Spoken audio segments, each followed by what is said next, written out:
ouvintes, sejam bem-vindos a mais um IFCast. Hoje estamos aí com um convidado maravilhoso, Ciro Vale. Ele é professor do Núcleo de Geografia do campus de Juiz de Fora, do IF, né? Ciro, bom dia, tudo bem? Como você está? Bom dia, Marcos. Agradeço aí pelo maravilhoso e eu fico muito feliz e honrado, tá, em participar desse projeto tão importante e necessário, que me sinto até assim numa volta ao passado, essa questão do podcast, né? É um nome novo para uma coisa assim que é muito interessante, né? Ainda mais nesse momento agora de pandemia. Então acho muito importante e agradeço o convite, parabenizo o trabalho de vocês. Agradecemos. Enfim, hoje o tema, né, é práticas sustentáveis, né? E não existe alguém melhor para falar sobre isso que você. E tem como aí você dar uma leve introdução, por favor? Sim, pois não. Se você me permitir, antes de falar das práticas sustentáveis, eu gostaria de falar um pouquinho até da criação do termo desenvolvimento sustentável, porque todos esses termos, práticas sustentáveis, sustentabilidade, se originou de um termo, né, que foi criado em 1987, chamado desenvolvimento sustentável, a partir de um relatório chamado Relatório Brundtland, de uma primeira ministra norueguesa, né, Haller Brundtland, num documento, né, que ficou conhecido Nosso Futuro Comum. Então, esse documento ele foi discutido numa comissão mundial, né, de meio ambiente, que foi coordenado por essa primeira-ministra norueguesa, né, Gro Harlem Brundtland, e depois esse termo foi muito utilizado na conferência na Eco 92, né, 20 anos depois da Conferência de Estocolmo, na Suécia. Então, esse termo foi muito utilizado, né, nessa conferência de 92, mas ele surgiu mesmo em 1987, que nada mais é do que o que ele dizia em resumo, que era para satisfazer, né, o que é o termo desenvolvimento sustentável? Satisfazer as necessidades das gerações atuais sem comprometer a capacidade das gerações futuras, né, de satisfazerem as suas próprias necessidades, e tendo como 3 pilares: o pilar ambiental, o pilar econômico e o pilar político, né, esses 3 pilares. E sobre as práticas sustentáveis, a gente pode falar tanto práticas, né, o que são práticas sustentáveis? A gente pode pensar como ações mesmo que visam a proteção do meio ambiente, que proporcionam de forma ética, né, o desenvolvimento de toda a sociedade, o desenvolvimento de toda a comunidade. E quando a gente pensa em prática sustentável, a gente tem que estar pensando não só na adoção da comunidade como um todo, mas também nas empresas, não é? A gente vai falar posteriormente também de práticas sustentáveis nas empresas. E o que seriam essas práticas, na verdade? Essas práticas envolvem uma série de medidas, né? Quando a gente pensa no âmbito individual. Por exemplo, o uso racional da água. A gente vai falar depois, a gente vai tentar problematizar o conceito de desenvolvimento sustentável, inclusive problematizar essa questão do uso individual, mas por uma questão ética é importante a gente falar que esse uso racional da água, essa questão individual de fechar a torneira após o uso, fechar a torneira enquanto escova os dentes ou quando se faz a barba, desligar o chuveiro quando você está ensaboando, evitar banhos demorados, ainda mais agora nesse momento, né, de crise energética, que a conta de energia em um ano subiu em torno de 20%, você não deixar o chuveiro aberto por mais de 15 minutos, nós temos um gasto aí de mais de 60 litros de água, evitar essas coisas, né, que a gente já vem sempre batendo, né, evitar lavar calçadas com mangueiras, ficar atento aos pequenas ações, né, vazamentos de pias, chuveiros, trabalhar esse resíduo orgânico, que no Brasil a gente não tem uma tradição muito nisso, em adubo natural, adotar as práticas dos 3 R's, mas não no sentido da reciclagem, reutilização e a redução, mas no sentido inverso, né, de primeiro reduzir, depois o reutilizar e por último reciclar. Proteger áreas verdes. Como protegendo áreas verdes? Hoje mesmo nas cidades existem projetos, né, de adoção de praças, existem projetos também de associações de moradores. Tem um que eu conheço que eu acho assim, formidável no Jockey 2, de duas uma é presidente de uma associação do Jockey 2, elas adotaram um local que era bem degradado no Jockey 2, então hoje você passa por esse local, o local está muito bem cuidado, existe um zelo por aquele local, então a sociedade ela é importante nesse processo, né, na criação e proteção de áreas verdes, valorização da produção regional e consumo de alimentos orgânicos, por exemplo. Se você tem no seu bairro uma feira, um mercadinho, valorizar essa economia circular, em vez, né, de comprar de grandes corporações, substituir as sacolas em lojas, sacolas plásticas, né, por sacolas de pano, que você possa reutilizar essas sacolas e por aí vai, né? A gente está falando mesmo no âmbito individual, né, utilizar o transporte, substituir o transporte individual pelo transporte coletivo, né, na medida do possível. E são algumas práticas também que a gente vai adotando e depois isso se torna algo comum em nossas vidas. Sim, com certeza. E essas práticas, o indivíduo ele tem que entender, né, que com essas práticas ele não vai estar fazendo algo demais. Na verdade, ele está só garantindo que o seu filho, né, o futuro aí, ele tenha um suporte, né, ou ele tenha os mesmos acessos que ele teve. Você tinha comentado sobre, no caso esse é o âmbito individual, são situações aí que cada pessoa aí na sociedade deveria tomar para poder ajudar a realizar essa prática sustentável, certo? Hoje, como que a gente poderia criar uma cidade sustentável? Isso realmente é bem curioso, eu queria entender um pouco mais, tem como? Sim, a gente fala muito em cidade sustentável, né? Hoje, sinceramente, fica até parecendo uma utopia a questão das cidades sustentáveis. Mas, primeiro, o que são cidades sustentáveis? São aquelas cidades que buscam, né, conciliar padrão de vida, produção e consumo. As cidades são grandes consumidoras, né? Com base, né, numa economia que dê vazão também à questão ambiental, né? O que nossas cidades geralmente elas promovem? Um crescimento e um consumo desordenado, né? Mas que a cidade adote políticas públicas que impactem positivamente essa sustentabilidade. E por onde passa isso? Isso passa pela melhoria da mobilidade, da matriz energética, da educação, de uma gestão integrada de resíduos. Geralmente, né, é difícil você ver uma cidade que tem um bom descarte correto, né, dos seus resíduos e uma coleta seletiva. Talvez diria que os dois maiores problemas dos gestores públicos, né, é a destinação correta dos resíduos e a questão da água. E a sustentabilidade, ela virou alvo mesmo, né, de países que integram a ONU. Hoje a gente fala, inclusive, dos 17 Objetivos de Desenvolvimento Sustentáveis. É difícil, né, as cidades ainda atingirem esses objetivos. E geralmente, né, a gente costuma até baseado nos 5 P's, em pessoas, no planeta, na prosperidade, na paz e na parceria. Hoje a gente ainda não conseguiu atingir isso. E esses aspectos comuns para uma cidade sustentável passa necessariamente por políticas públicas, por essa questão da mobilidade e da acessibilidade. São poucas cidades que têm uma boa mobilidade e uma boa acessibilidade, e a mobilidade hoje ela fica muito prejudicada, principalmente por causa do direito à cidade, que eu vou falar um pouco mais à frente. Um desenvolvimento planejado, que tenha, né, cidades que cresçam de uma forma ordenada. Tradicionalmente, poucas cidades no Brasil são planejadas, e as cidades que já foram, que nasceram de uma forma planejada, depois elas se perderam, como Belo Horizonte, como Goiânia. Juiz de Fora nasceu o crescimento de Juiz de Fora, por exemplo, se deu de uma forma espontânea, né, ocupando a planície do Rio Paraibuna, né, o vale principal, depois o vale secundário e depois as encostas. Então, a gente não tem uma tradição nesse processo de ocupação. Uma cidade também sustentável, uma cidade que se preocupa com as suas áreas verdes, que se preocupa com a sua produção e consumo energético, né? Hoje, para falar, existe até um ranking, Marcos, que a gente pode falar das 10 cidades sustentáveis mais bem posicionadas nesse ranking.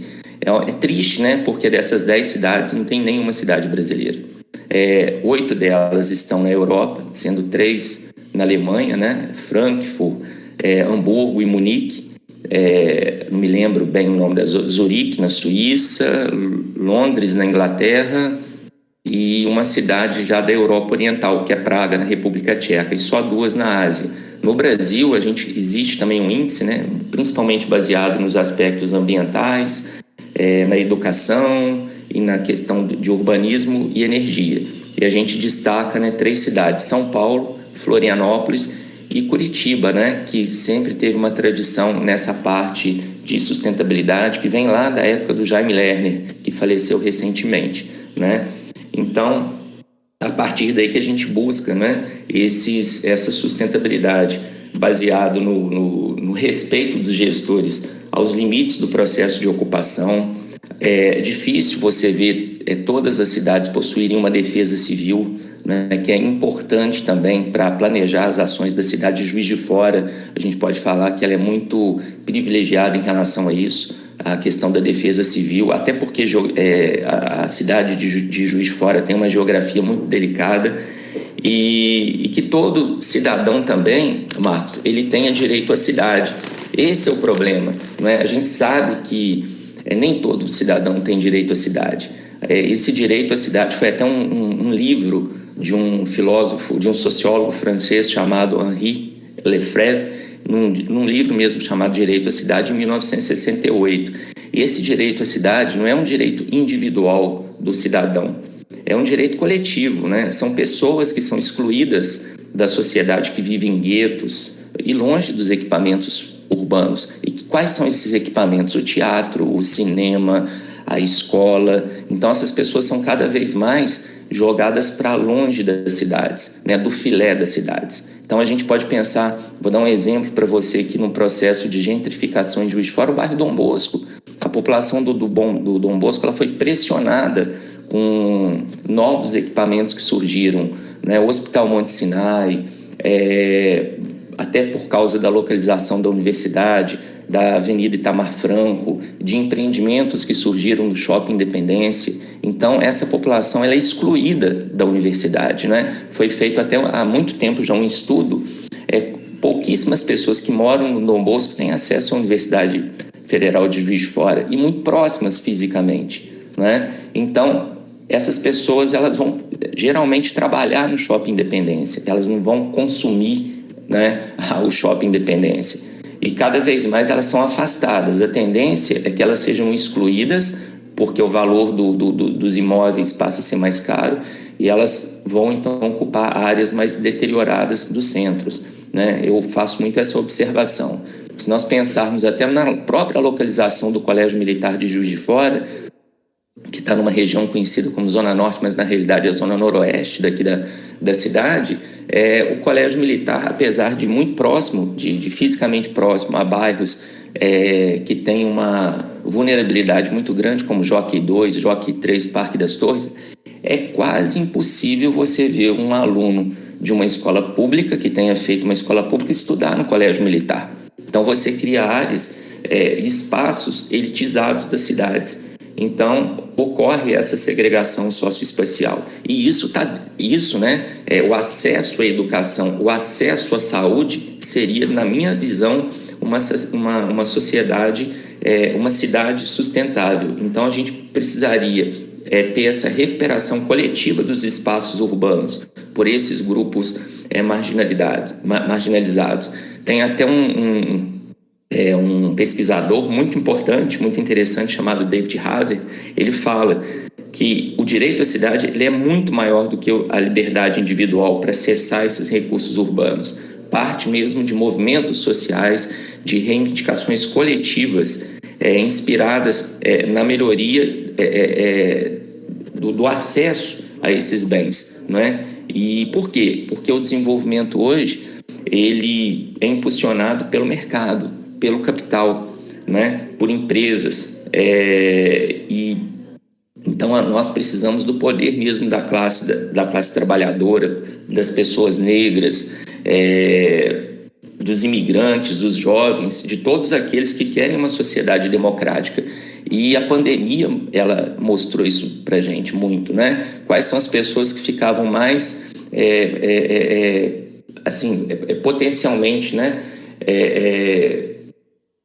próxima, né, do vírus. Geralmente as pessoas que moram na periferia, as pessoas que dependem do transporte público, os negros, já foram feitas pesquisas sobre isso. Elas ficavam muito mais vulneráveis, né? Então, para uma cidade ser sustentável, ela precisa trabalhar a questão da educação, da habitação, do transporte, do emprego, a questão da justiça ambiental, não é?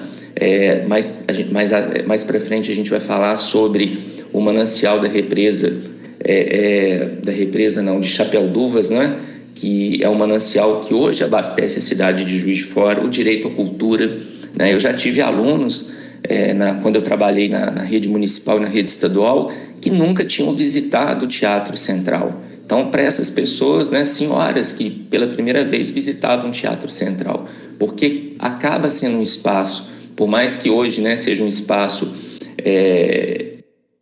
gerido pela Universidade Pública, pela Universidade Federal de Juiz de Fora, sempre foi um espaço elitizado. As pessoas não têm muito acesso, ainda mais quando nós pensamos o cinema, por exemplo, né? Nós acabamos com o Cine Palace, esses cinemas de rua. Hoje nós temos os cinemas no shopping, então você não vai só ao cinema para consumir, você não vai ao shopping para consumir um filme, você vai ao shopping para consumir outras coisas. Então isso a gente foi perdendo, né?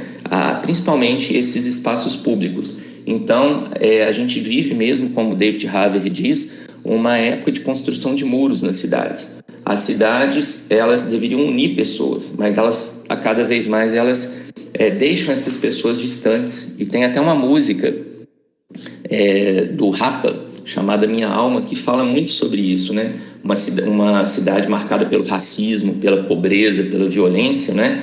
Quando ele diz, não me deixe sentado na poltrona num dia de domingo, é justamente isso. É mostrar que até na televisão existe toda uma programação que é feita para divertir, entreter e deixar uma exposição de artistas, né? Que tem de artistas que querem essa exposição, que as gravadoras querem que tem interesse nesses artistas, né? E fica explícito mesmo o objetivo do consumo, né?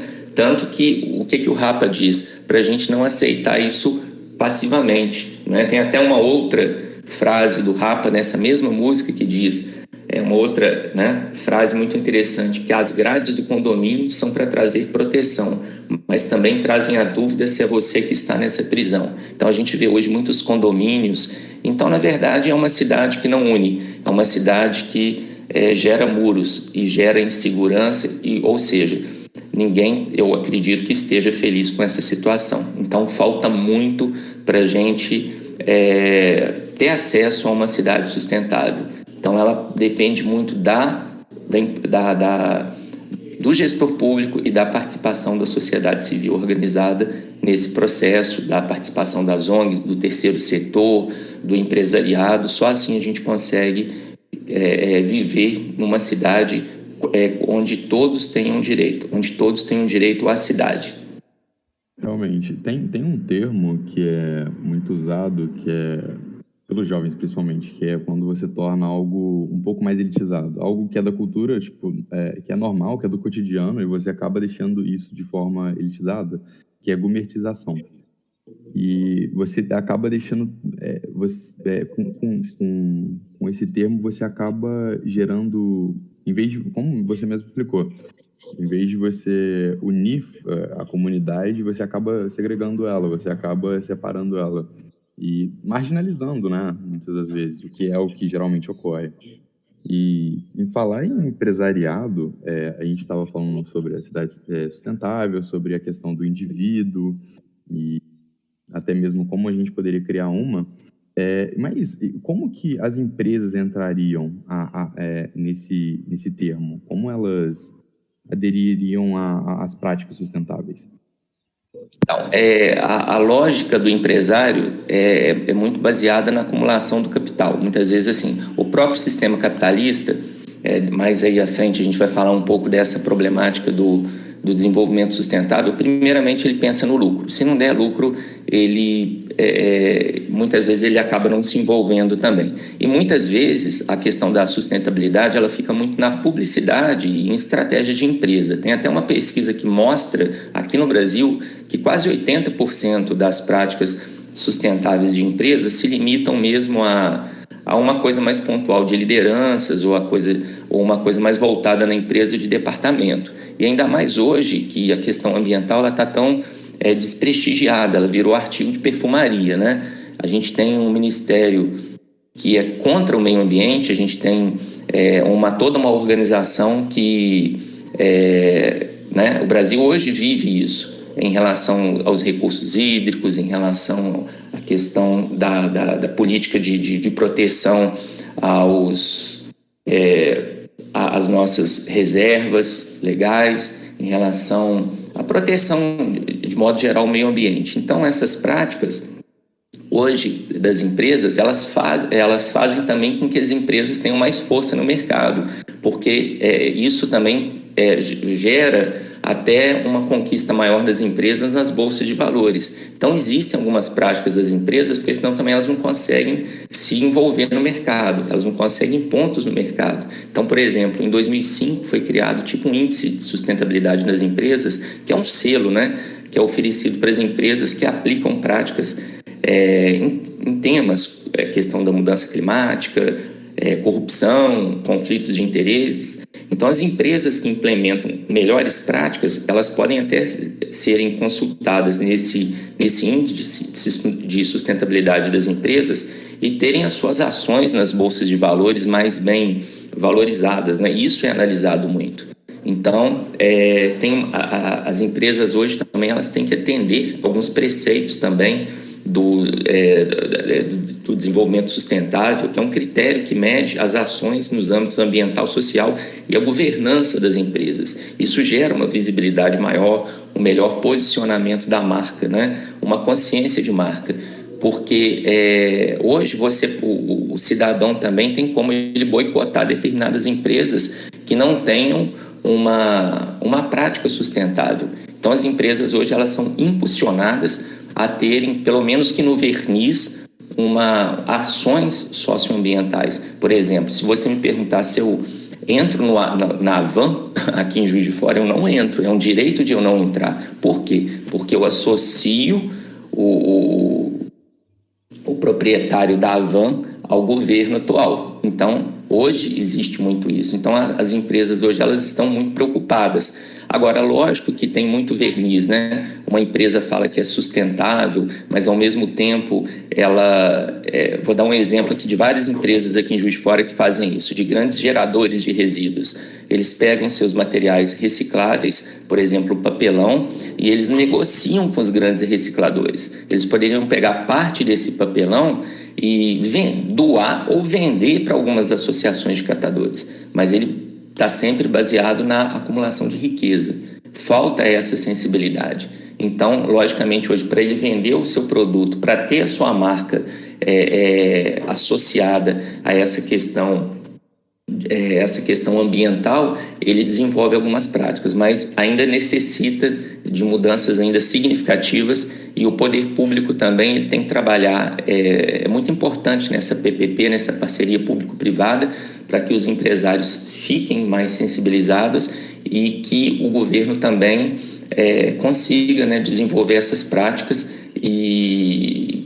com as empresas, né? Mas ainda falta muito, tem um caminho ainda muito longo ainda para ser perseguido, e o empresariado também tem que se espelhar no poder público, porque se o poder público também ele não tem ações ambientais, se ele também não respeita as questões ambientais, ele também não pode cobrar da classe empresarial. Mas ainda nós temos ainda um longo caminho a ser percorrido. Mas já existem essas ações, principalmente, né, que eu destaquei esse índice de sustentabilidade nas empresas, que faz com que a marca da empresa ela fique mais valorizada nas bolsas de valores e que ela tenha o seu nome ligado às boas práticas. Mas a gente sabe que, por exemplo, a Vale do Rio Doce, ela foi responsável, né, pela morte de mais de 300 pessoas, e ela busca hoje melhorar o seu nome, a sua marca, mas ainda vai demorar um tempo grande, né? Até porque ali foi uma ação também que foi premeditada, não foi um acidente.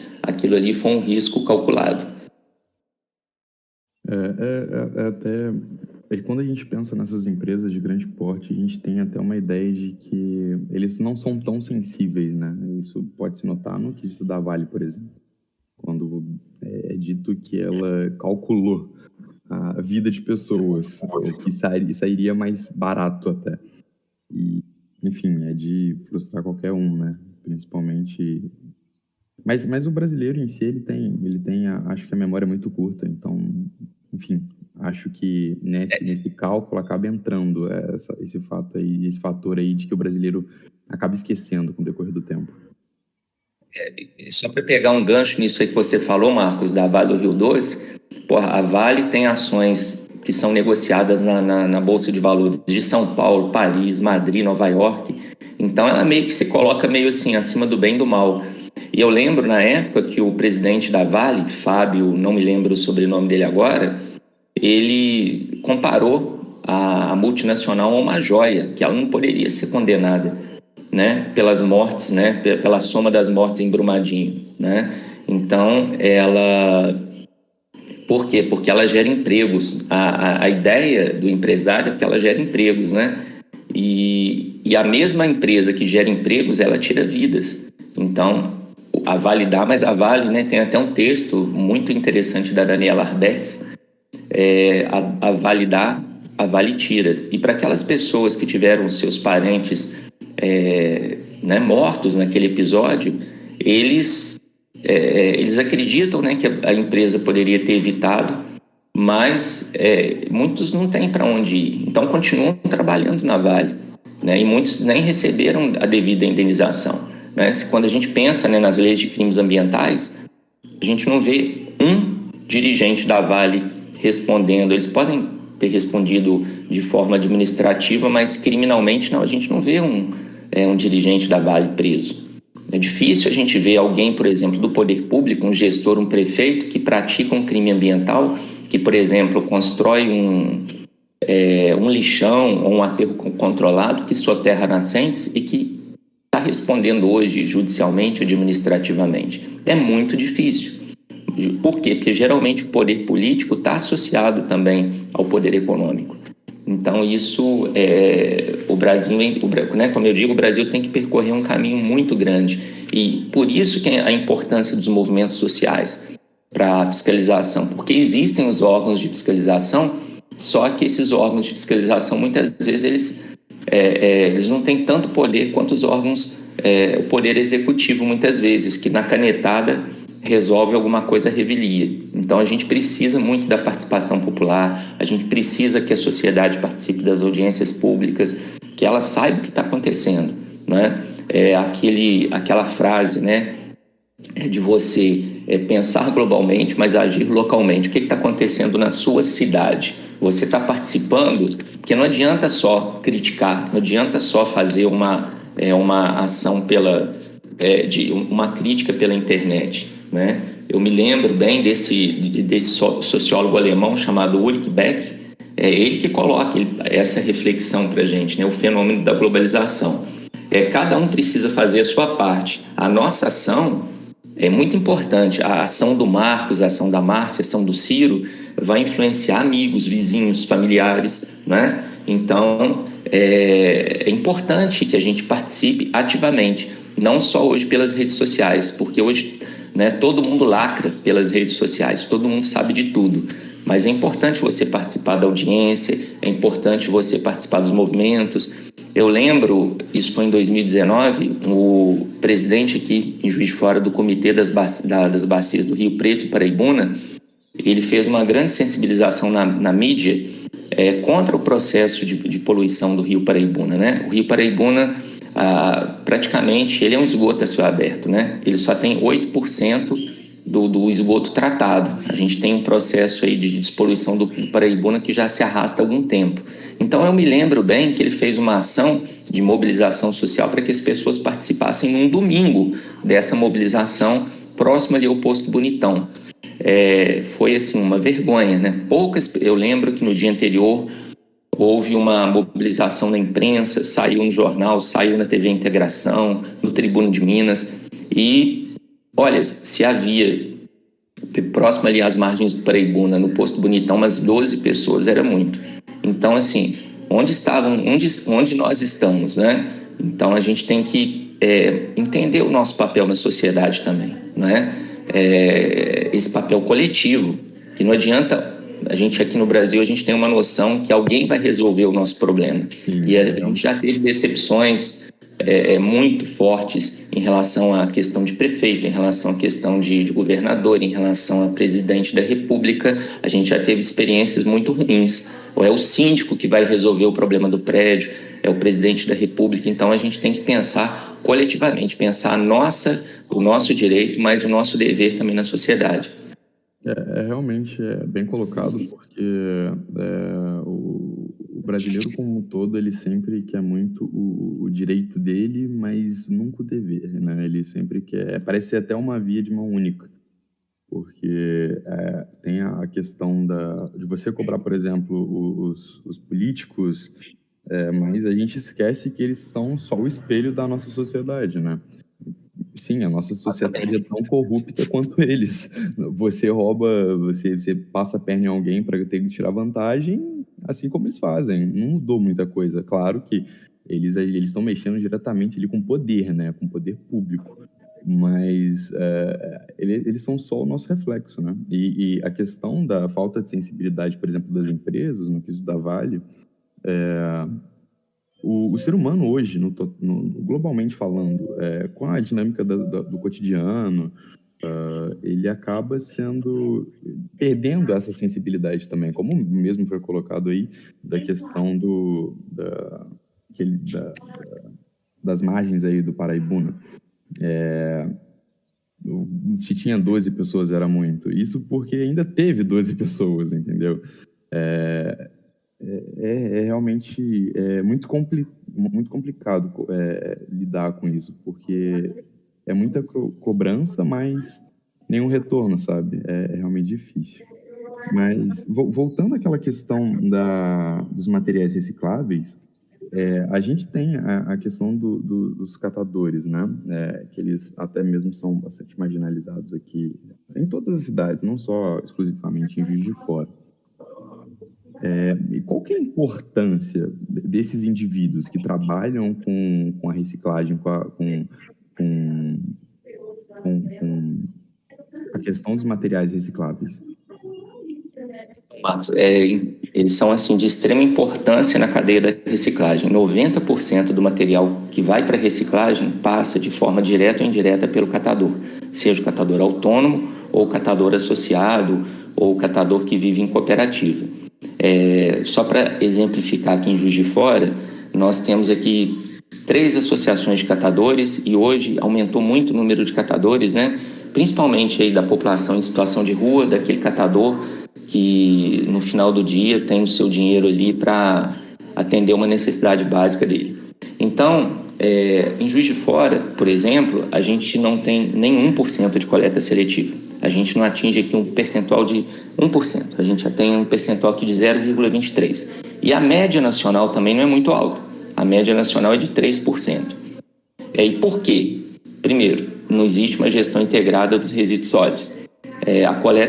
As prefeituras, elas de modo geral brincam de fazer coleta seletiva. Por quê? Porque a coleta seletiva é uma coleta, é um processo caro, ela é 4,5 a 5 vezes mais cara que a coleta domiciliar, que a coleta que é feita nas nossas casas, que é de responsabilidade da municipalidade. O catador, historicamente, a gente pode falar que o trabalho braçal ele nunca foi valorizado no Brasil. Então, o catador ele é importante no processo, mas primeiro a gente tem que pensar, mudar essa ideia que a reciclagem dá dinheiro. A reciclagem não dá dinheiro da forma que a gente pensa, né? Hoje, o que as pessoas pensam muito em reciclar? A latinha de alumínio,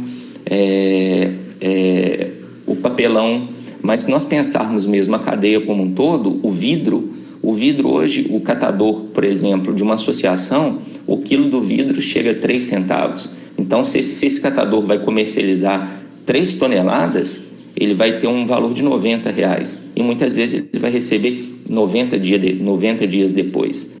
Então, o catador ele é invisibilizado na nossa sociedade ele tem um papel importantíssimo de saúde pública mesmo. A gente vê aqui no período das águas a questão da dengue. Então, ele faz um trabalho silencioso que não é valorizado, tradicionalmente não é valorizado pelo poder público. Nós tivemos aí um avanço em 2010 com a Política Nacional de Resíduos Sólidos, né, a Lei 2.305, que ela coloca a importância do trabalhador, mas hoje a gente vive um período de involução mesmo da Política Nacional de Resíduos Sólidos, porque ela diria, né, que até 2014 nós deveríamos eliminar os lixões, termos aterros sanitários, e o que acontece hoje é o contrário, vem aumentando o número de lixões, porque as prefeituras não conseguem hoje ter um fôlego financeiro para colocar os seus aterros sanitários, e muito que vai para o aterro só não vai mais para o aterro porque o catador ele desempenha esse papel, né? Material mesmo que tem condições de ser reaproveitado, de ser reutilizado ou de ser mandado para reciclagem, que esse catador ele tem esse papel importante de retirar esse material que muitas vezes é aterrado de forma inconsequente. Então, necessita de políticas públicas, de políticas municipais que valorizem o catador, né? Aqui em Juiz de Fora, por exemplo, nós concluímos no primeiro trimestre agora de 2021 o Plano Municipal de Gerenciamento Integrado de Resíduos Sólidos.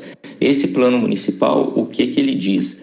Que o catador ele tem que ser valorizado por esse serviço. Alguns poucos municípios do Brasil valorizam a coleta do catador, porque, na verdade, quem faz esse serviço para a prefeitura são as associações de catadores, que não são valorizadas por esse serviço. Eu posso dar um exemplo aqui na nossa região, aqui na Zona da Mata. Manhumirim, com a cooperativa Aguapé, faz isso. Os catadores são remunerados pelo serviço que eles desempenham. Então, hoje, a nossa luta é fazer com que esse Plano Municipal de Gerenciamento de Resíduos Sólidos ele se torne uma lei. Hoje ele é um decreto. A gente acredita que a atual administração ela dê o devido valor e reconhecimento ao trabalhador, a esse catador, porque ele precisa de bons galpões, ele precisa de uma infraestrutura. Quando a gente fala, Marcos, na invisibilidade do catador, se você for hoje, por exemplo, a uma associação de catadores no Parque das Torres, que é a Associação Lixo Certo, no galpão não tem banheiro, não tem uma cozinha, não tem um refeitório, quer dizer, condições mínimas de infraestrutura para esse pessoal poder realizar um serviço que é de suma importância. Então, o poder público ele tem que ser mais atuante, a classe empresarial ela tem que ser mais sensível, a sociedade tem que ser mais sensível também. Então, e o poder público, por sua vez, tem que desenvolver campanhas de educação ambiental e envolver os catadores nessas campanhas, para que a população se sensibilize mais e saiba que esses materiais estão sustentando, estão contribuindo para a sobrevivência desse pessoal. Então, acho que tudo passa pela questão da valorização, né? Isso não é favor, isso está na Política Nacional de Resíduos Sólidos, né? A gente sabe que toda instituição pública federal ela tem que destinar preferencialmente os seus resíduos para as associações de catadores. A gente vê que em Juiz de Fora nós temos aqui várias repartições públicas, né, órgãos públicos, e o material não é destinado às associações de catadores. Por quê? Porque não existe fiscalização adequada, porque os seus próprios gestores não fazem isso. Então, assim, por isso que a gente fala em gestão integrada de resíduos sólidos, né? Então, se a gente não pensar de forma integrada, a questão dos resíduos, que é uma questão seríssima, né? Que a questão dos resíduos tem a ver com a questão do consumo também desenfreado. A gente não é contra uma sociedade de consumo, a gente é contra o consumismo exacerbado, né? Seria hipócrita falar que a gente tem que ser contra o consumo, né? O consumo também é a mola propulsora do sistema capitalista, né? Como eu disse, o problema do capitalismo não é a questão do lucro, é da acumulação do capital, que gera muitas distorções, né? Tem um dado aí interessante que 946 ou 64 pessoas do mundo concentram 50% da riqueza mundial. Dessas 946 pessoas, 20 delas moram no Brasil. Eu não as conheço. Então, quer dizer, onde tem muita pobreza, tem muita riqueza. Quando a gente tem uma população de mais de 7 bilhões de pessoas e 1/7 dessa população passa fome, isso é uma contradição do sistema capitalista. Então, a questão do catador, ele é de extrema importância e ele é considerado um personagem maldito, né? Os depósitos de lixo são considerados espaços malditos, né? O catador, ele cheira mal, né? As pessoas o veem dessa forma, né? Ele se veste mal então a sociedade ela não valoriza isso. Ela está preocupada a partir do momento que o lixo dela foi colocado muitas vezes no passeio, e muitas vezes a população não respeita nem os horários do caminhão do lixo, coloca até um dia anterior. E a questão é igual da água. Você acredita que a água ela surgiu da sua torneira. As pessoas não sabem que essa água ela foi represada, ela passou por um processo de tratamento, ela passou por adutoras até chegar à sua casa. A mesma questão dos resíduos. As pessoas querem se livrar dos resíduos, mas elas não sabem a importância do gari, né, do coletor de resíduos. Ela não tem ainda uma noção que resíduo é diferente do material mesmo que não é aproveitado, né? Que deveria mesmo ser considerado lixo, que deveria ser aterrado. É o papel higiênico, aquele material que não tem nenhuma serventia. Então, o catador, ele precisa mesmo desse apoio. Existe um movimento, né, até o Movimento Nacional dos Catadores, mas hoje ele vive meio que numa situação de muita penúria, né? Durante a pandemia, a coleta seletiva foi suspensa em várias cidades. Isso pauperizou ainda mais as associações de catadores, e as pessoas fazem, muitas vezes, para as associações, para os catadores, como se elas estivessem fazendo favor. Não, na verdade, são os catadores que fazem um favor imensurável para a nossa sociedade. Então, a gente tem que entender o valor do resíduo, né? O que é resíduo, para mim, pode não ser resíduo para o catador, pode não ser resíduo. Ele pode reutilizar, ele pode reaproveitar esse material. Então, eles são trabalhadores que merecem todo o nosso respeito, toda a nossa admiração, e a gente luta por isso, para a valorização desse profissional na nossa sociedade. Infelizmente, a gente tem uma via oposta a essa, né? Porque em vez da gente prestigiar o ato que eles estão fazendo, né? Eles estão fazendo algo qualitativo para a sociedade.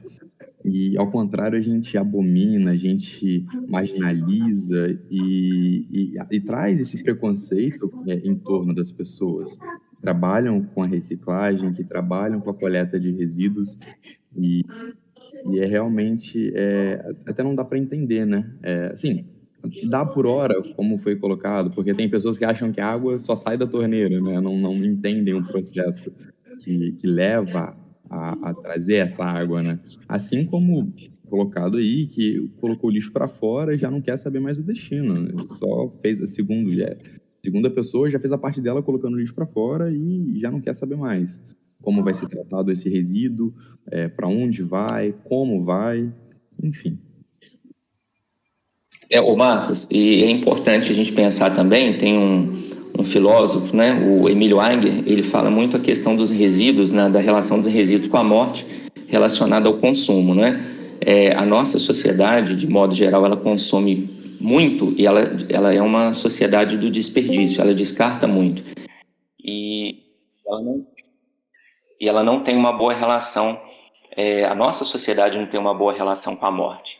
Talvez se nós tivéssemos uma relação melhor com essa questão da morte, nós teríamos uma relação melhor com os resíduos.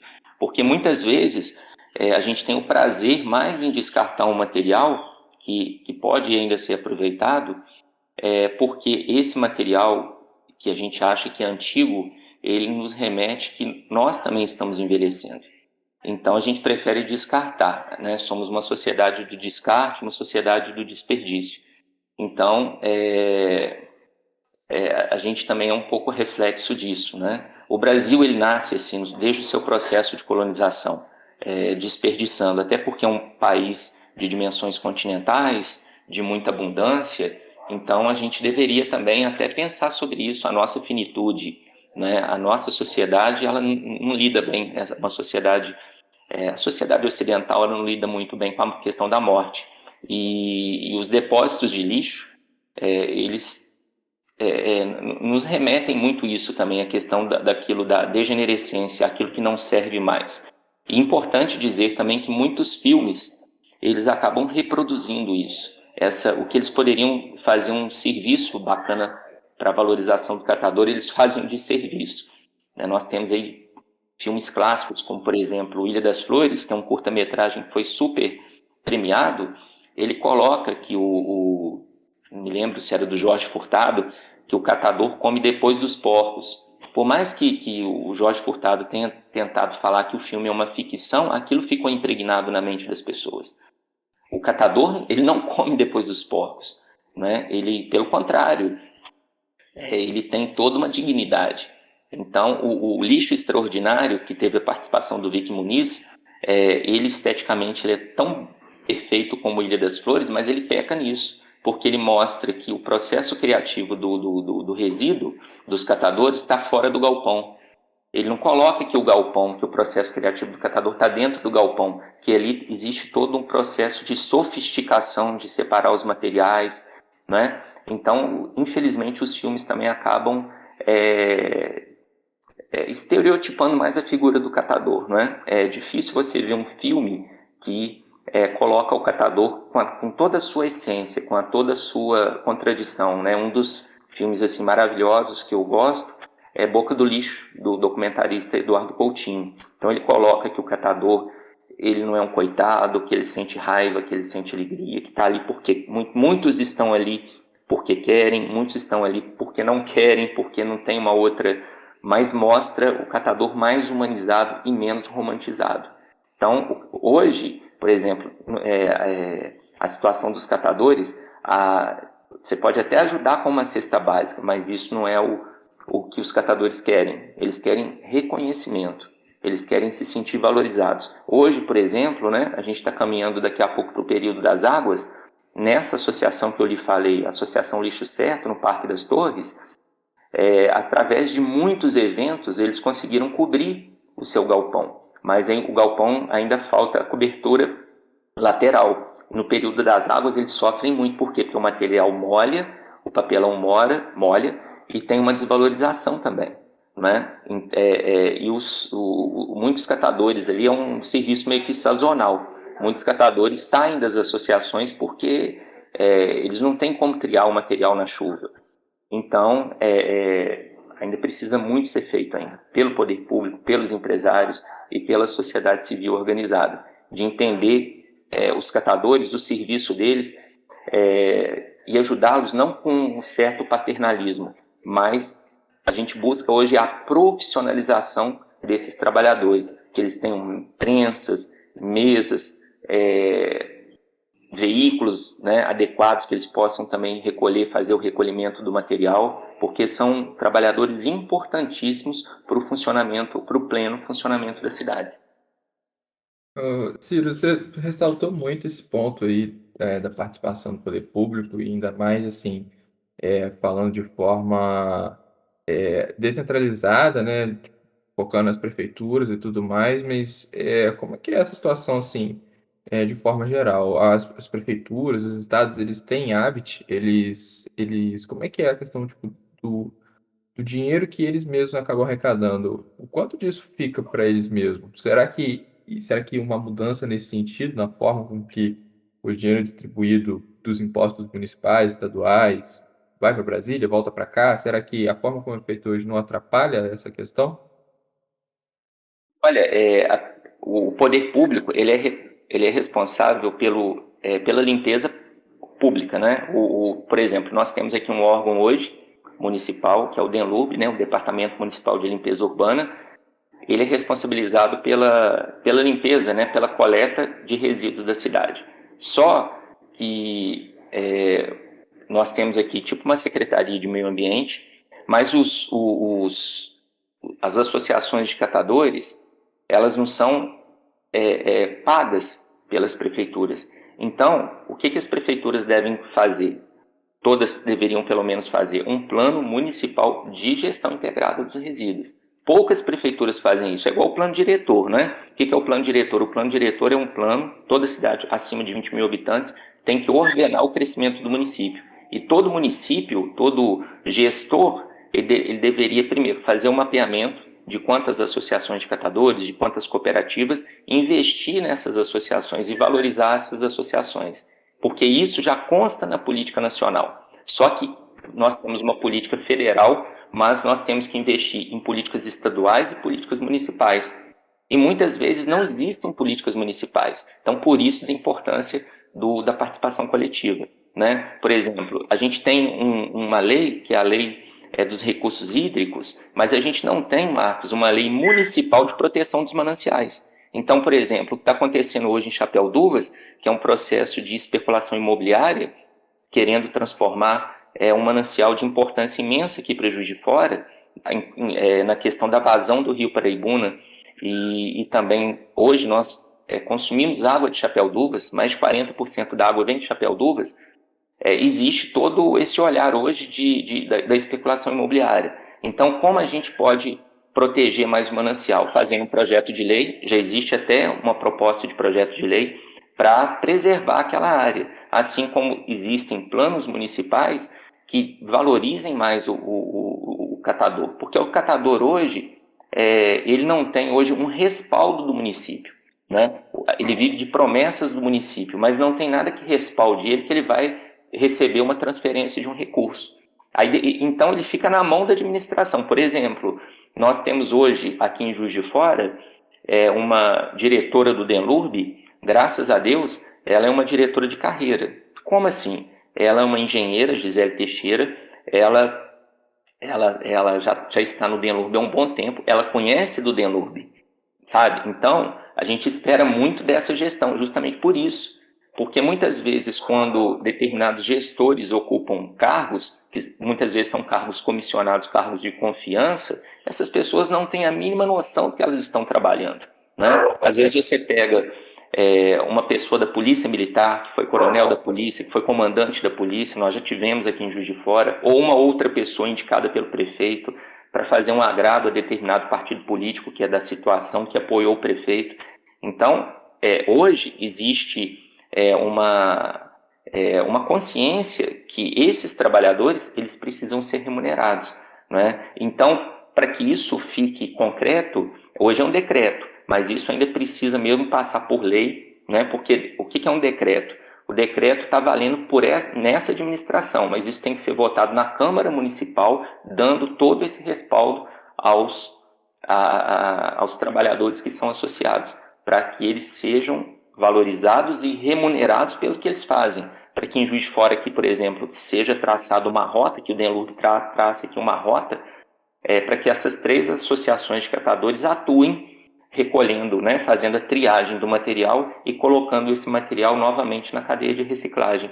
E outra coisa, é interessante também quando a gente fala da valorização do catador, que eles consigam, que eles se associem, né, nessas associações de catadores e eles possam vender os seus produtos em cadeia.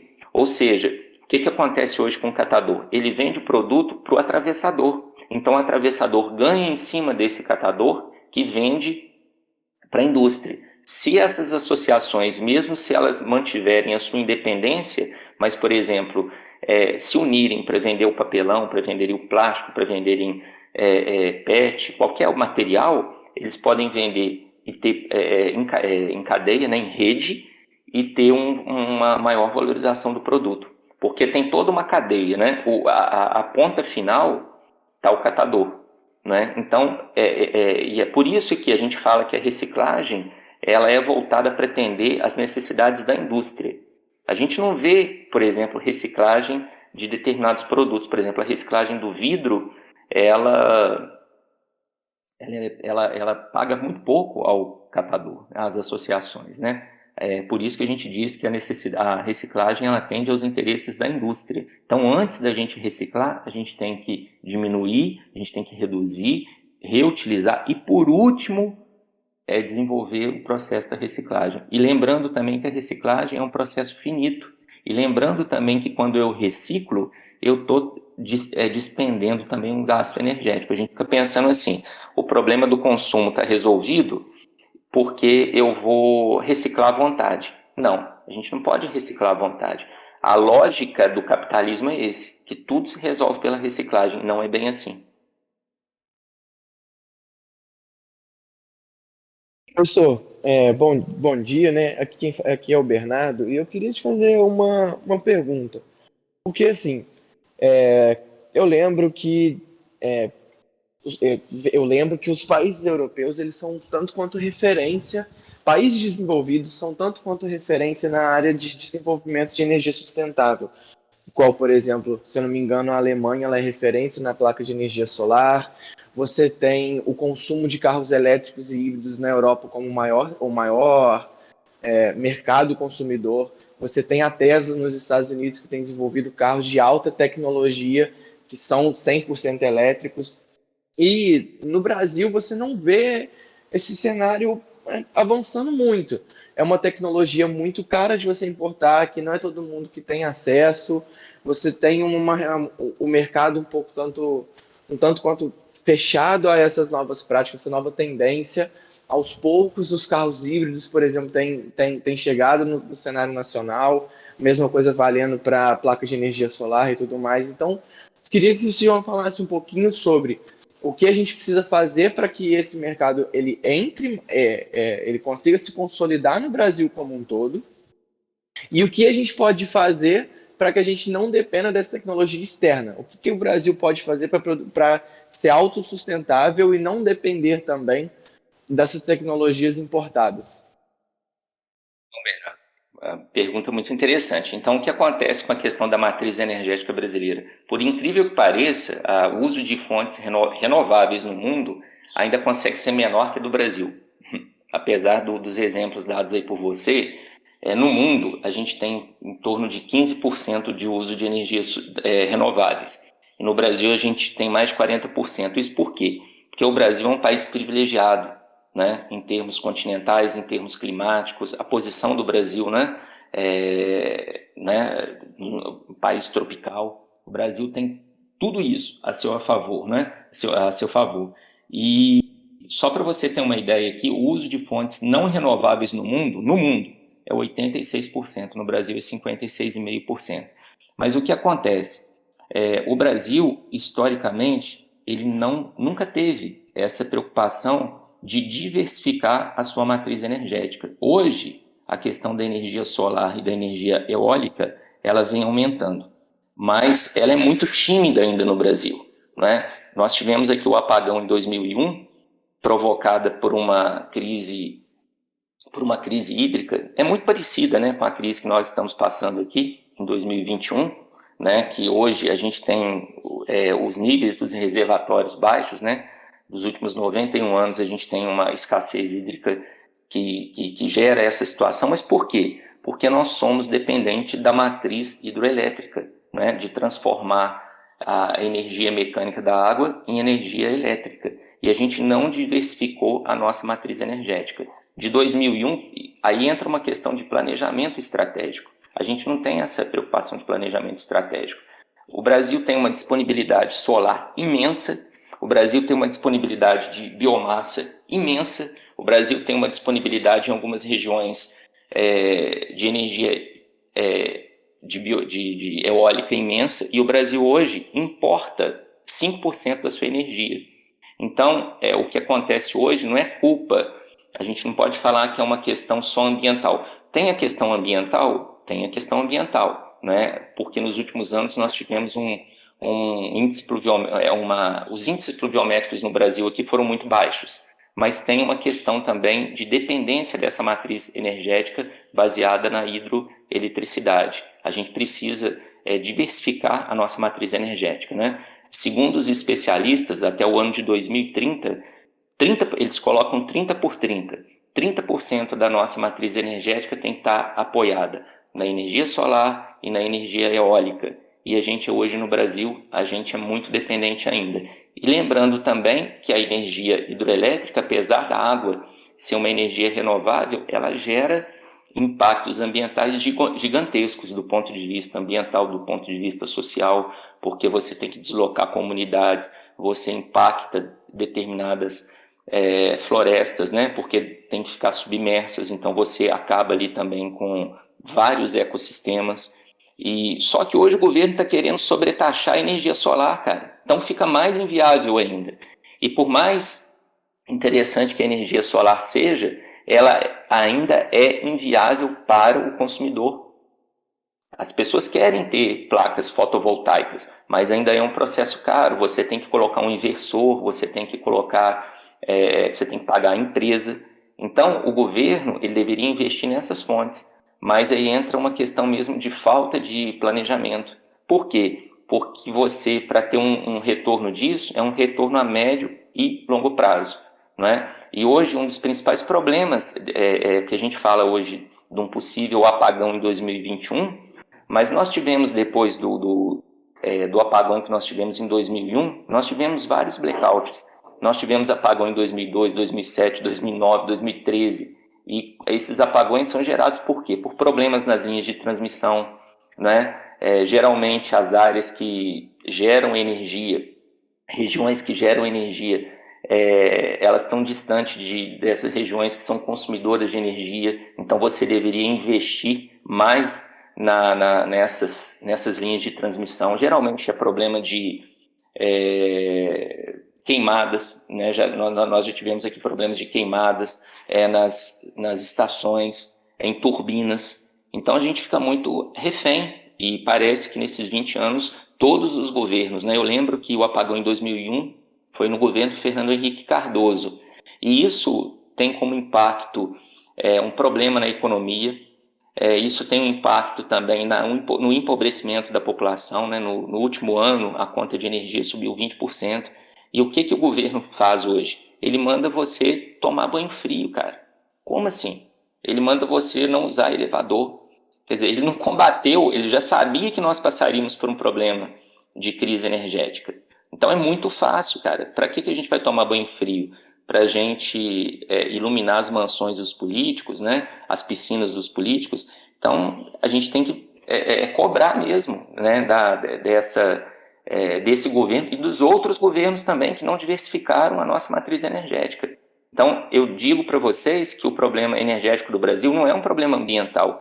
É um problema, sim, também, posso até dizer ambiental, político e um problema estrutural.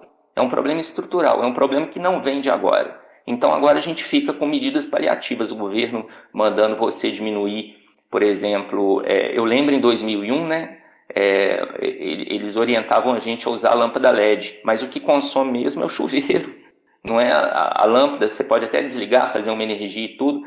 Então a gente tem que pensar nisso, né? O que esse governo atual fez? Ele acabou com o horário de verão. Independente da polêmica do horário de verão, se nós tivéssemos hoje o horário de verão, atenuaria um pouco essa questão energética. Então, o Brasil ele tem uma matriz energética muito diversificada, nenhum outro país do mundo tem essa energia como nós temos, né? Mas o Brasil depende, infelizmente, quase 70% da energia hidráulica, né? Uma parte é de energia fóssil, o óleo, né? O carvão, que é uma energia poluente, e hoje a nossa conta de luz ela está mais cara, justamente porque o Brasil vem adotando também, acionando a energia termoelétrica. Isso aí é um retrocesso. A gente utiliza muito pouco a biomassa e a gente hoje está importando energia também, da energia mesmo de Itaipu, que é uma usina binacional, né? O bom disso tudo também, né? O Brasil tem mais, eu acho que de 140 usinas hidroelétricas, que a gente vem investindo também em PCHs, em pequenas centrais hidroelétricas, né? Que geram um impacto ambiental muito menor. E lembrando também que o uso da energia nuclear no Brasil também é ínfima, é 1%, né? E é uma energia que, apesar de todo o medo por causa do risco, né, de ser uma energia nuclear, ela é muito menos impactante que a energia hidráulica. Então, hoje, você falou a questão do carro. É difícil você ter um carro elétrico, ele é muito caro. Os produtos que têm um apelo ambiental são muito caros. Se você hoje vai comprar um produto orgânico, ele ainda é muito inviável do ponto de vista de você consumir esse produto, né? A gente precisa popularizar isso mais. E aí entra a ação do Estado, entra a ação do poder público, de fazer parcerias com as empresas para que as pessoas tenham mais acesso.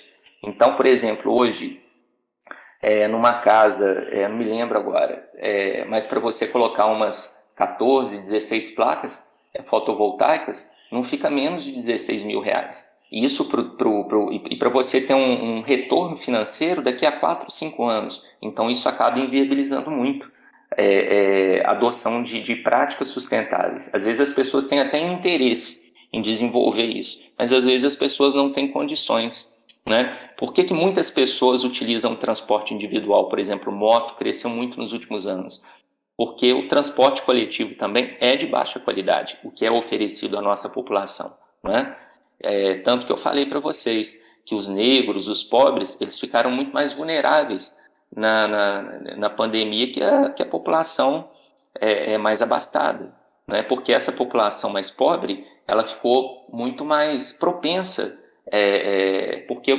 e é tudo muito movido pelo capital.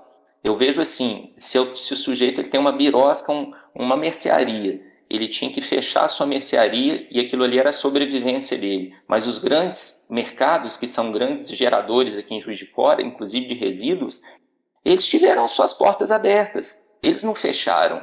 Então quer dizer que ali também não tinha perigo, que ali tinha todo um cuidado?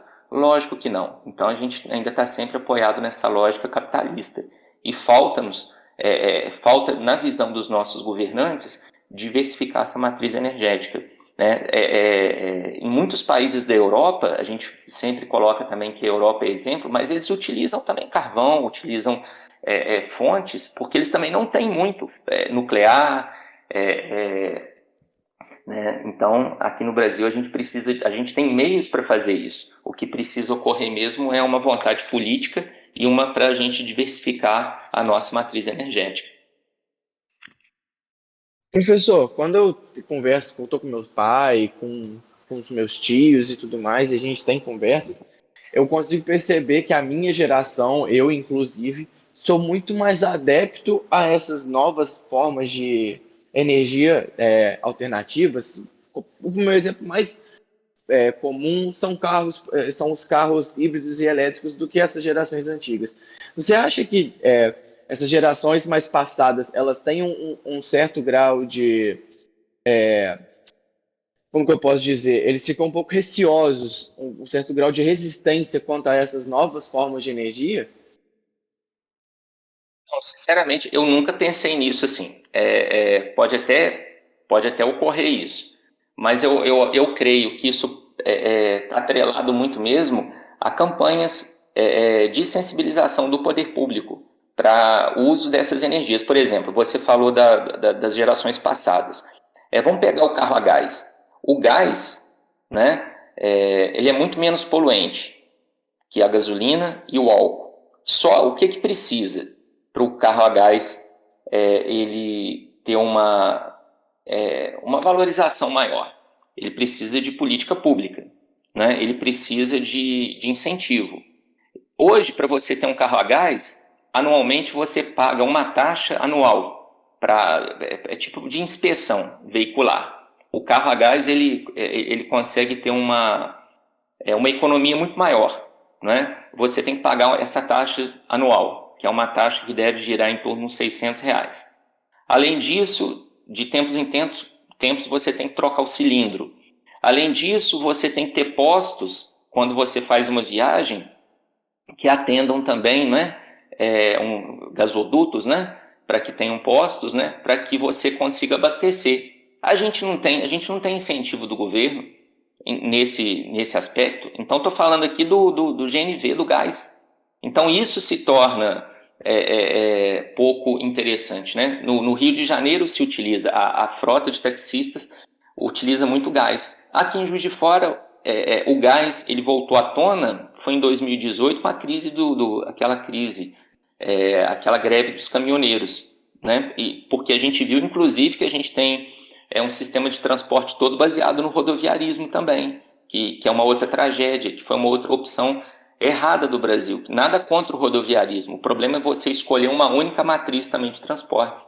Então, Bernardo, eu creio que a partir do momento que o governo incentivasse e subsidiasse também, eu acho que ficaria muito interessante, né? O GNV hoje, você vai no posto, ele está R$ 4,13 ainda é interessante, né? Mas para rodar aqui em Juiz de Fora, para você pegar uma estrada, você fica refém, porque você não tem postos que atendam com gás, né? Porque todo o processo não foi feito de diversificação ainda do gás. Então, eu creio que se existissem campanhas do governo e investimento mesmo público, eu acho que essas mesmas gerações que são mais, né, desconfiadas, eu acho que elas adotariam ainda essas novas práticas, né? Por exemplo, o Brasil, ele foi precursor no pró-álcool em 1975, né? A tecnologia do álcool surgiu aqui no Brasil,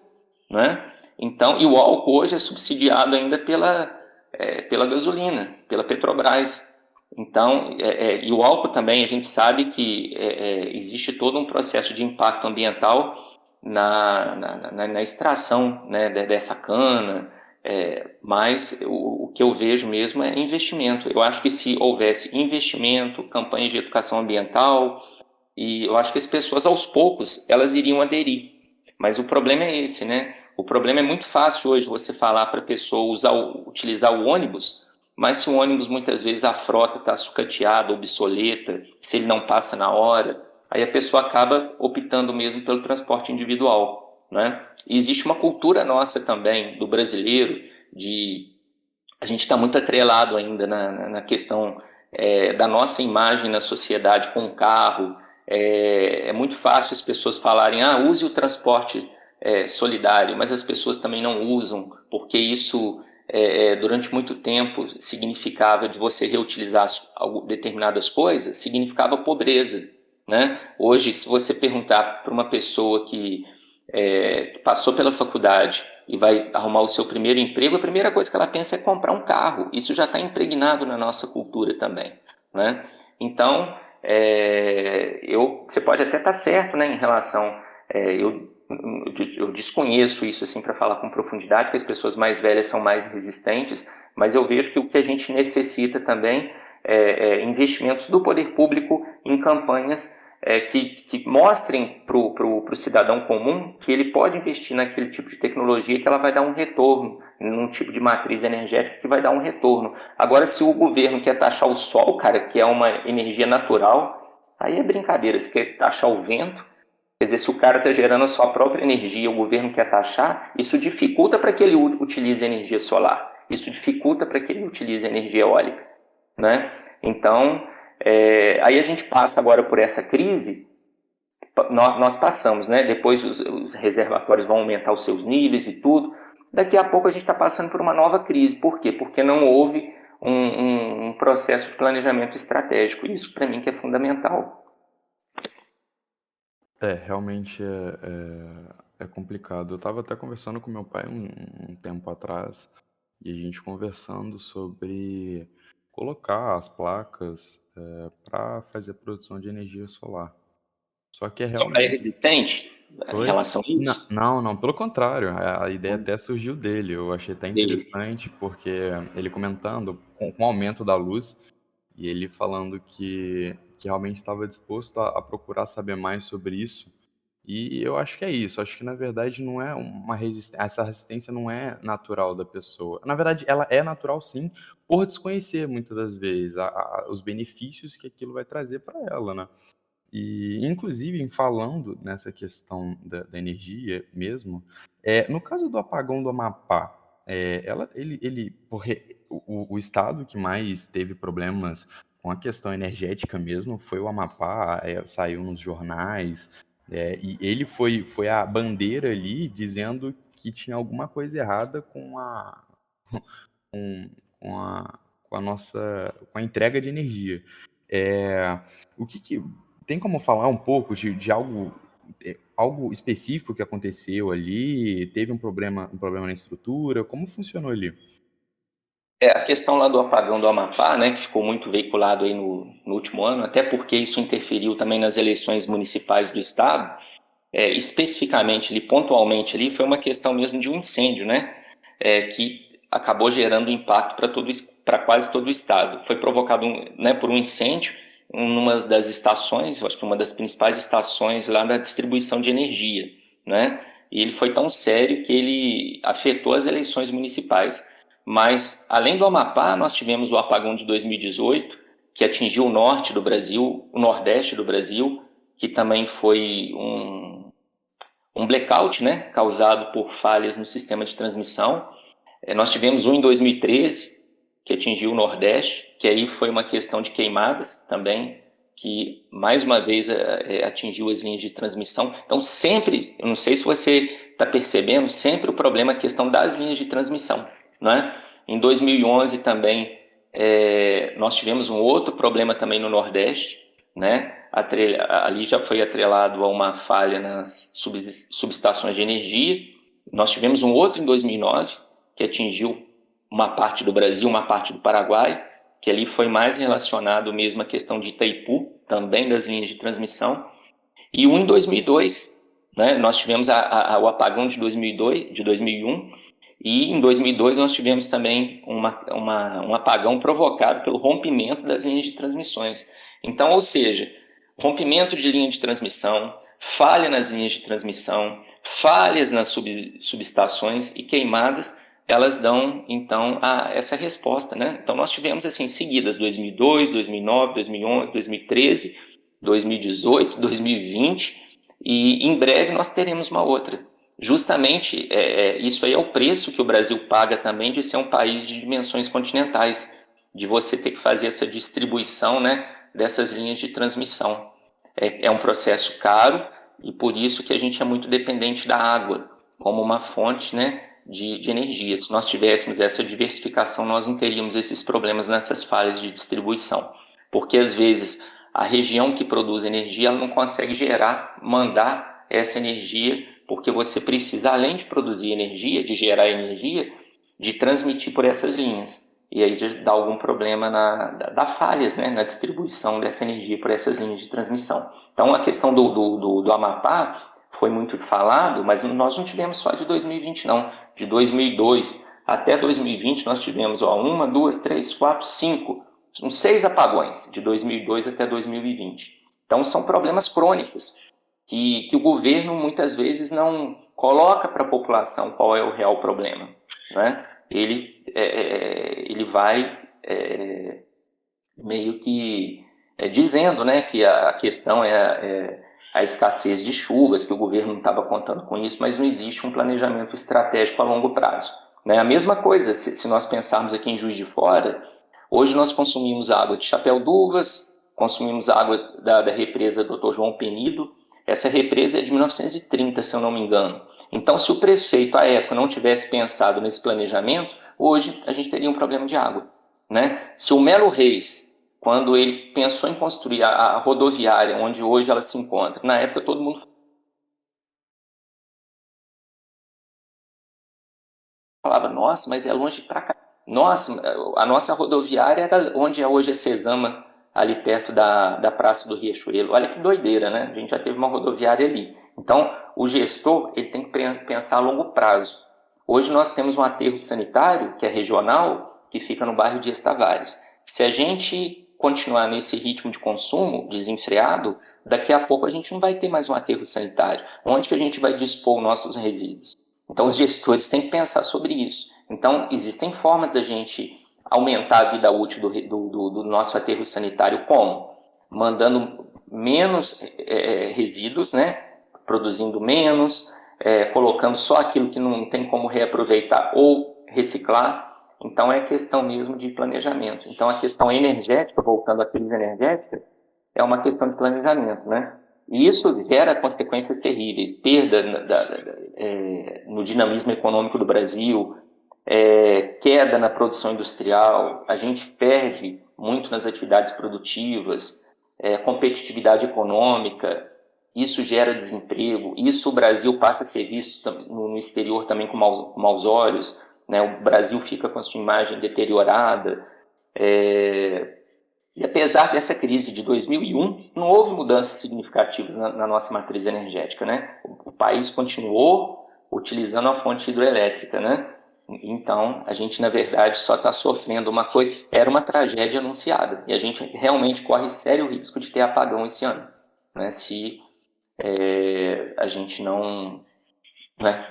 Se medidas não forem tomadas de forma mais emergencial. E isso tudo cai no bolso do brasileiro, né? A conta cai no bolso do brasileiro. Porque hoje a gente já está numa outra bandeira e isso reflete diretamente no bolso do consumidor, que perde o seu poder também de compra de consumo. Sim, sim. E até voltando no nosso tema principal, que é na prática sustentável, o que falta no Brasil realmente é o indivíduo ali, a questão da gestão, né, da política, das políticas, né? E, e realmente aí é um trabalho árduo, né? Porque é uma questão estrutural mesmo, tanto da cultura do brasileiro, quanto da estrutura social mesmo, né? No total. Inclusive, Ciro, eu quero agradecer imensamente a sua participação aqui, tá? Muito obrigado. Inclusive, fique à vontade, tá? Se quiser fazer algum comentário, tá? Bom, Marcos, eu agradeço. Eu queria só mesmo não fazer uma última consideração dessa problematização da sustentabilidade, porque muitas vezes fica parecendo que são ações que dependem do sujeito, do individual, né? Essa questão do desenvolvimento sustentável. Existe uma crença mesmo, a gente estava falando tanto de tecnologia, de carro e tudo, né? De que a tecnologia e a ciência, elas vão resolver os problemas ambientais, né? Como se a ciência e a tecnologia fossem neutras, cara, mas não são, né? Por quê? Porque essa mesma ciência e essa mesma tecnologia, ela atende interesses diversos, né? Existe uma ilusão, né? Que, porra, se cada um fizer a sua parte, a gente resolve o problema, cara, mas não é assim. A gente precisa mesmo da atuação dos movimentos sociais, de ações coletivas, do sujeito sair da sua poltrona, do seu sofá, né? Por quê? Porque essa luta ecológica, ela esbarra no sistema capitalista. Por mais que nós tenhamos leis avançadas, foi até uma pergunta que estava aqui no roteiro, né? Se o Brasil tem leis avançadas, o Brasil tem as melhores leis ambientais do mundo, só que elas não são cumpridas. Por quê? Porque você encontra brechas na lei ou porque você vai empurrando com a barriga. Então, há uma contradição na própria sustentabilidade, né? Se a gente pensar, os 5 maiores países produtores de armas no mundo são os países que compõem o Conselho de Segurança da ONU, né? Eu já havia falado para vocês que das 946 pessoas no mundo, essas 946 pessoas, elas concentram mais de 3,5 trilhões de dólares, equivale a 50% da população mundial.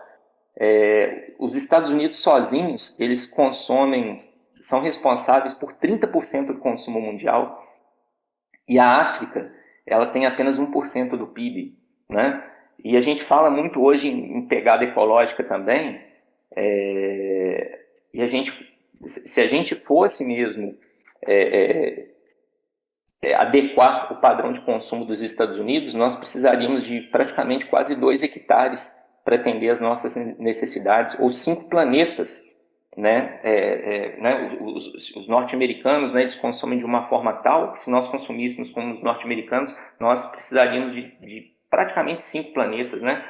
E é interessante que quanto mais crescem esses setores energéticos das indústrias, dos serviços, nos países que a gente chama de países centrais, a gente aumenta aqui no Brasil a nossa dependência da extração de produtos primários. A gente costuma falar hoje muito em reprimarização da economia, dos setores agrícolas, extração mineral, produção de energia.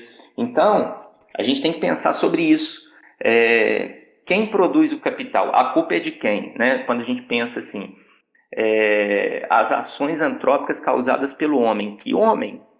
Esse homem, a gente está falando eu, o Marcos, a Márcia, o Bernardo, né? A alimentação mundial ela depende por incrível que pareça, só de 15 espécies vegetais e de 8 animais, né? E essas espécies que são produzidas, elas estão baseadas no agronegócio. E aí não é para a gente demonizar o agronegócio, só que a gente não deveria investir o governo deveria investir só no agronegócio. O dólar hoje está alto, então o Brasil está exportando em detrimento à pauperização do consumo da classe trabalhadora. Então, né? Hoje uma criança morre de fome em média a cada 5 segundos no mundo, por fome mesmo, né? E a gente já tem, segundo a FAO, que é o órgão da ONU responsável pela alimentação no mundo, nós temos mais de 1 bilhão de pessoas, né? Quando a gente fala lá nas práticas sustentáveis que a gente tem que economizar água, isso é muito importante do ponto de vista moral e ético, mas isso não se resolve só com o comportamento das pessoas. Se você tomar banho de 7 minutos, lavar a louça, não lavar calçadas com mangueiras, né? São medidas válidas, sim, né? Mas a gente não pode esquecer que 90% da água se concentra na produção industrial e agrícola, e que essa soja que o Brasil exporta, esse milho que o Brasil exporta, está incluso, está embutido água, e a gente não vende, a gente só ganha pelo preço do milho, a gente não ganha pelo preço da água que está embutido, né? Quando a gente compra algo, qualquer coisa, muita água foi utilizada na sua produção. O seu smartphone, ele teve um gasto de água estrondoso, que eu não me lembro aqui agora, né? Então, grande parte do custo ambiental está na água e na terra apropriada para a produção de alimentos, sob a lógica do agronegócio, sem demonizar o agronegócio. O agronegócio ele é importante para a economia do país, mas ele não pode ser o único, porque, na verdade, o alimento que chega à sua casa é do pequeno e do médio produtor rural, e são os que menos têm acesso a créditos pelo governo, e por aí vai. Essa ideia que eu queria deixar aqui da sustentabilidade, que ela virou meio que uma panaceia, né? Porque fica parecendo assim, a gente vai alcançar a sustentabilidade, mas é importante você como indivíduo, mas não é você sozinho. A gente só vai alcançar isso se a gente tiver uma consciência coletiva, uma consciência muito maior. Realmente, é o termo, né, que o Brasil, ele não exporta, na verdade, soja, ele exporta água, né, porque, como bem colocado aí, é um trabalho em conjunto, né, é o trabalho da sociedade, querendo ou não é só um indivíduo que vai resolver isso, é o trabalho em conjunto. Enfim, novamente, muito obrigado, tá? E eu quero agradecer também aqui aos ouvintes. Obrigado por estar escutando a gente. Lembrando que se você estiver pelo Spotify, lembra de dar o follow, de curtir o nosso podcast. Se gostar, compartilha com um amigo. Isso ajuda muito o projeto. Se estiver pelo YouTube, né? Não se esqueça de se inscrever, de curtir, comentar. Também não se esqueça de compartilhar. Caso você esteja interessado aí, nossas redes sociais é IFCashJF no Instagram. Estamos no YouTube como IFCash e no Spotify como IFCash separado, tá, galera? Atenção a isso, porque aí aparece o nosso perfilzinho lá. Enfim, muito obrigado a você que ficou até aqui e até o próximo podcast. Obrigado, Marcos, pela oportunidade, né? Desculpa aí se falei em algum número, né? Porque são muitos números, são muitas informações, mas a gente espera que, né, ter contribuído para essa discussão, que é uma discussão interminável. Essa questão ambiental hoje, ela está mesmo na ordem do dia e a gente merece mesmo discutir isso com muita profundidade e que novos, né? Que a gente tenha aí novos tempos nos próximos anos aí e que a gente dê uma retomada na questão ambiental, porque hoje ela virou artigo de perfumaria. A gente precisa de um carinho maior com as questões ambientais, tá? Muito obrigado. É isso.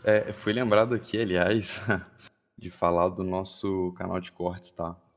Inclusive, se você estiver interessado e não consegue escutar o podcast inteiro, tem o nosso canal de cortes, tá? Que é o IFCash, o Cortes IFCash, na verdade, perdão.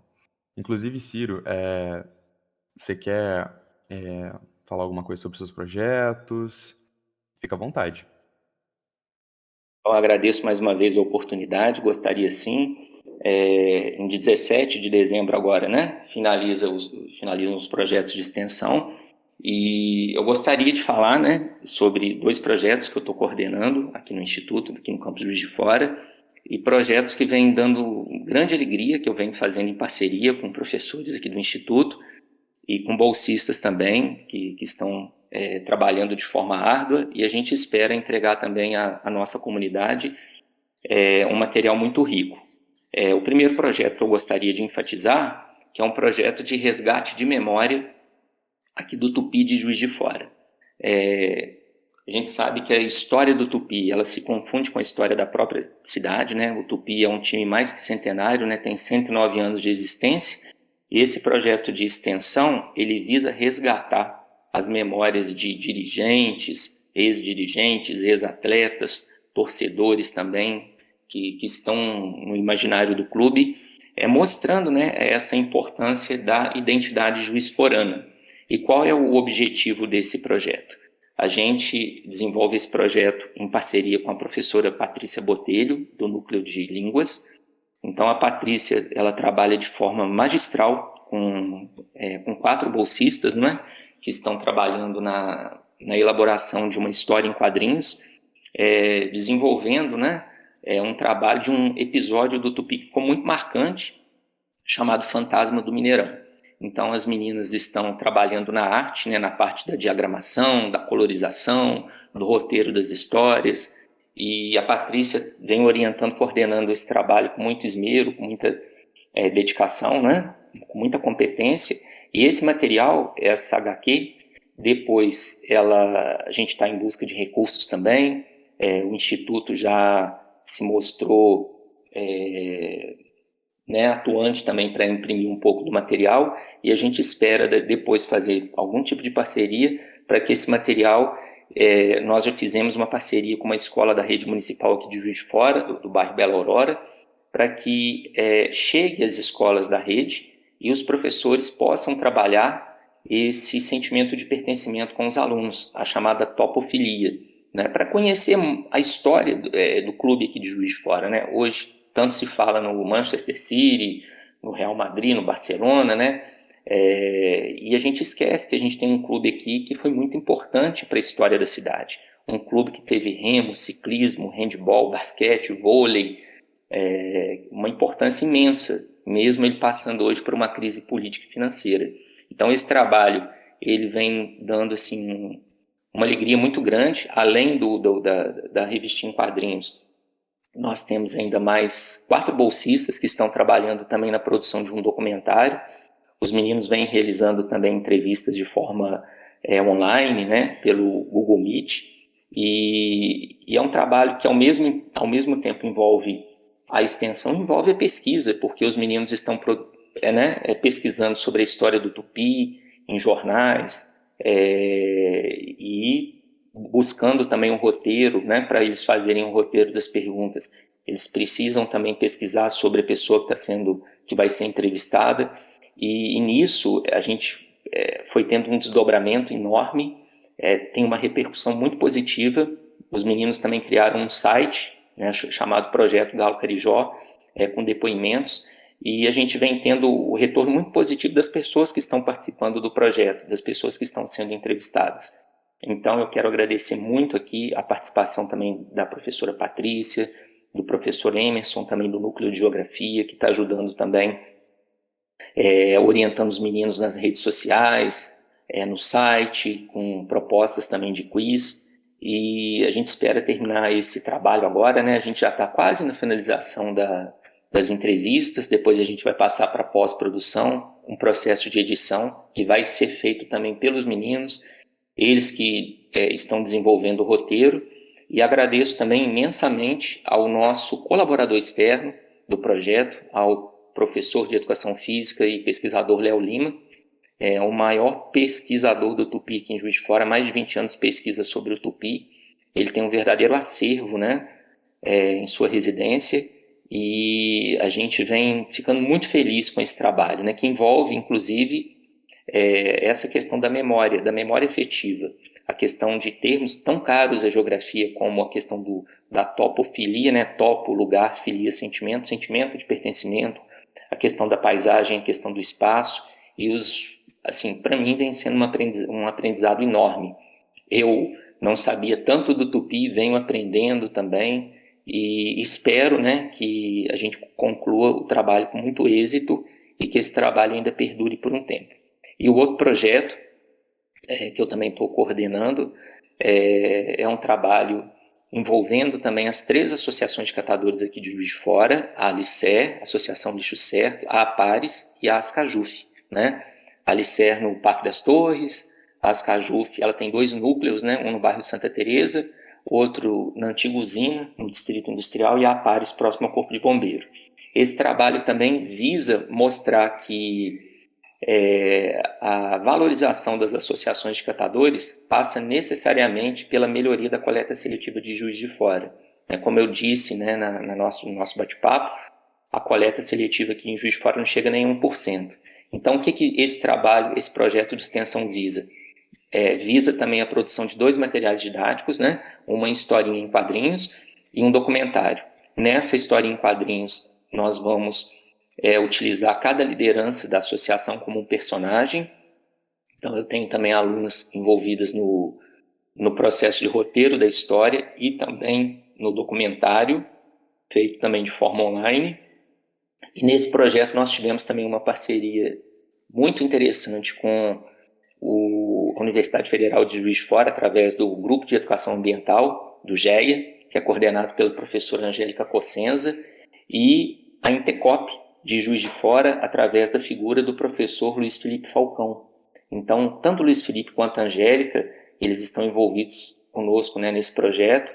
Existem bolsistas também da universidade, tanto do GEA quanto da Intecop, que está nos auxiliando também na produção da HQ, na produção do documentário.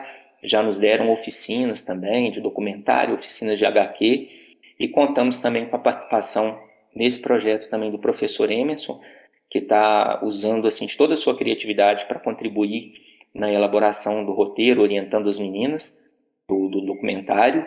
E também eu não posso me esquecer da nossa grande parceira Isabel, né? Maria Isabel, que sempre esteve presente nos projetos do Instituto Federal, envolvendo as associações de catadores, e que está nesse projeto também como colaboradora externa, apoiando, orientando, coordenando as meninas para que elas consigam extrair o melhor das associações para contar a história desses trabalhadores tão invisibilizados, mas tão importantes na nossa sociedade. Então são projetos assim que nos honram muito, que nos dignificam muito, né? E a gente entende que a extensão é uma atividade importantíssima, né? Assim como a pesquisa, assim como o ensino, mas é muito bom trabalhar com extensão, porque você trabalha com a comunidade, aprende e dá um retorno muito positivo, né? Então a gente espera que também esses materiais didáticos das associações cheguem às mãos dos professores também da rede pública, municipal e estadual, que a gente consiga parcerias para a gente imprimir esse material e que, como a gente está vivendo um momento muito importante com a com o Plano Municipal de Gerenciamento Integrado de Resíduos Sólidos aqui na cidade, que esse material ele sirva também de subsídio à Prefeitura de Juiz de Fora e a Prefeitura possa utilizar esse material junto às escolas para que os professores trabalhem de forma lúdica, com uma linguagem lúdica. A gente está fazendo essas histórias de forma muito lúdica nas salas de aula, para assim a gente melhorar, né? A gente dar um alicerce, né, para que esses professores eles possam trabalhar a questão da coleta seletiva na nossa cidade. Então é a nossa contribuição. A gente agradece a Pró-Reitoria de Extensão, a Diretoria de Extensão por todo esse apoio. É um apoio assim muito forte que o pessoal vem dando aqui no nosso projeto. E a gente fica muito feliz e, ao mesmo tempo, né, a gente sabe que vai acabar agora dia 17 de dezembro, mas a gente já fica com uma vontade de continuar esse projeto no próximo ano, porque isso gera uma transformação nos bolsistas de forma assim, muito profunda mesmo, né? Eu fico impressionado como é que os alunos estão envolvidos nesse processo, nesse trabalho, e isso é muito rico, né? Porque extrapola os muros da escola. Tá? É isso, meu muito obrigado aqui pela divulgação do trabalho. Isso, a gente agradece. Na verdade, eu falo aqui pela equipe toda por essa admiração mesmo por esse trabalho, e que é muito importante, principalmente nos dias de hoje. É até resgatar um pouco da nossa história, né? A história de Juiz de Fora, a história dos times aqui, por exemplo, e a realidade também, apresentar a realidade das pessoas que trabalham com os materiais recicláveis, por exemplo. Enfim, muito Verdade. obrigado, Ciro. Obrigado você, Marcos. Obrigado aí por você, pelo Alexandre, pelo Bernardo, de vocês conduzirem muito bem o projeto. Eu fico muito feliz. E pela coordenação da professora Márcia Zanetti. E que esse projeto também tenha vida longa e que é um projeto assim, muito necessário e importante nesse momento, tá? Que continue. Se Deus quiser. É isso, valeu. Valeu, um abraço.